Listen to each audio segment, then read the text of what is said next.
ఇట్లా అందాల భామలకు సందర్శనం రేవంత్ రెడ్డి తిరుపతి రెడ్డి. ఇక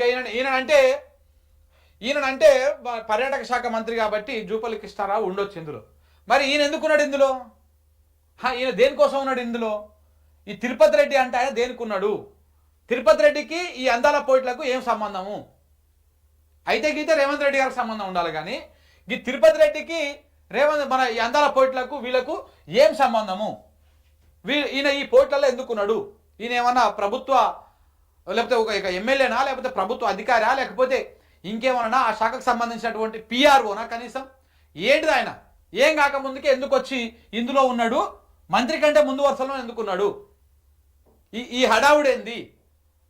ఈ అందాల పోటీలు తెలంగాణ బాగుపడడం కోసమా? మీ మీ మీ అనుముల కుటుంబము నేత్రానందము, లేకపోతే వేరే వేరే ఆనందాల కోసమా? దేనికోసము? ఎందుకోసం ఈ అందాల పోటీలు, అందాల బామిలకు ఇవంతా వ్యవహారము? తెలంగాణ సమాజం సమాధానం చెప్పాలి మీరు. ఎందుకు చెప్పదంటే 300 కోట్లు ఎవడప్ప సొమ్మిది? 300 కోట్లు మీ ఇంతకెళ్ళి పెడతలేరు కదా. మీ ఎకరం భూమి అమ్మో, మీ 100 ఎకరాలు అమ్మో పెడితే ఏ ప్రాబ్లం లేదు, తెలంగాణ ప్రజలకు ఏం సంబంధం లేదు, ఎవరు కూడా అడగరు. 300 కోట్ల రూపాయలు పెట్టి మీరు ఇట్లా ఫోటోలకు పోజులు ఇచ్చుకుంటా, ఈ రకంగా సోకులు పడుకుంటా, గివిటి కోసమా తెలంగాణ రాష్ట్రాన్ని తెచ్చుకున్నది? గీదాని కోసమేనా మీరు గీ అందాల పోటీలు గీ వ్యవహారం చేస్తున్నది?